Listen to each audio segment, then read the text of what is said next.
तो बच्चों ये जो आपका टाइप है, क्वेश्चन नंबर आपका 23 है, नदी और पुल वाला क्वेश्चन है। ये बोला जा रहा है एक नदी को पार करने में एक आदमी को पुल की दिशा में जाने में, यानी एक छोर से दूसरे छोर तक जाने में एक, यानी कि पुल को, यानी पुल जब शुरुआत होती है तो इस छोर से लास्ट वाले छोर तक जाने में 250 किलोमीटर की दूरी तय करनी पड़ती है।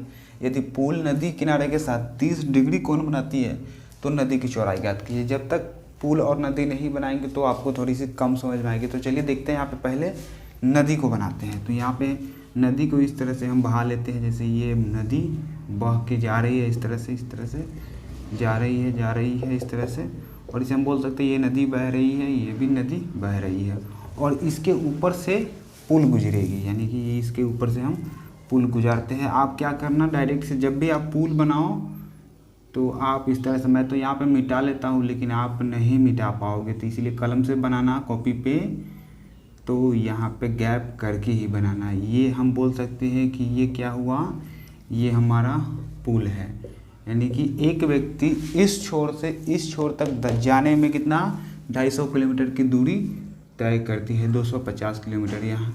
और क्या बोला कि नदी किनारे के साथ 30 डिग्री कोण बनाती है, तो यहाँ से भी 30 डिग्री का कोण बना सकती है और यहाँ से भी 30 डिग्री का कोण बना सकती है। तो हम लोग ले लेते हैं कहाँ, यहीं पे ले लेते हैं 30 डिग्री का कोण। उसके बाद क्या करता है, और ये यहाँ से ये 90 डिग्री बनेगा ही बनेगा।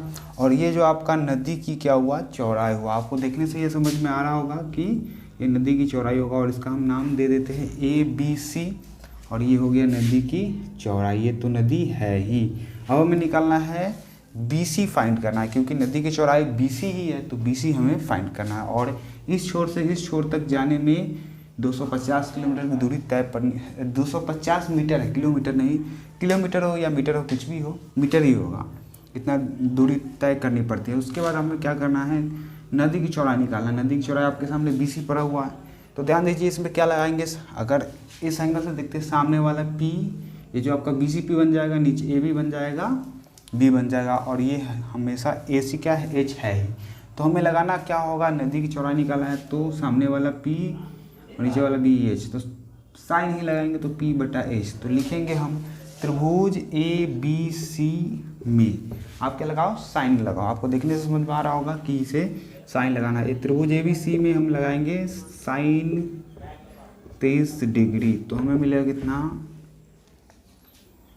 इस तरह से हमें लगा। ये जो आपका 30 डिग्री एंगल ये है, ये आप इसे मत समझ लेना, ये तो 90 डिग्री आपका है। तो यहाँ पे लगाएंगे साइन 30, तो होगा P/H, यानी BC/AC। तो यहाँ पे हम बोल सकते हैं BC/AC। इस तरह से हम देख सकते हैं। साइन 30 का टेबल आप याद करो, 1/2 होती है, और BC का कुछ है नहीं, BC तो हमें फाइंड करना है, और AC हमें मिला हुआ है 250। तो क्रॉस मल्टीपल आप करोगे तो 250 = 2BC हमें मिलेगी। अब उसके बाद 2BC = 250 हमें मिल रही है, और यहाँ पे हम देख सकते हैं BC = 250/2 हमें मिल रही है। तो यहाँ से हम बोल सकते हैं 125, यानी नदी की चौड़ाई हमें मिल चुकी है 125 मीटर। इस तरह से आप बिल्कुल ईजिली सॉल्व करते हैं। अब आगे वाले क्वेश्चन को देखते हैं।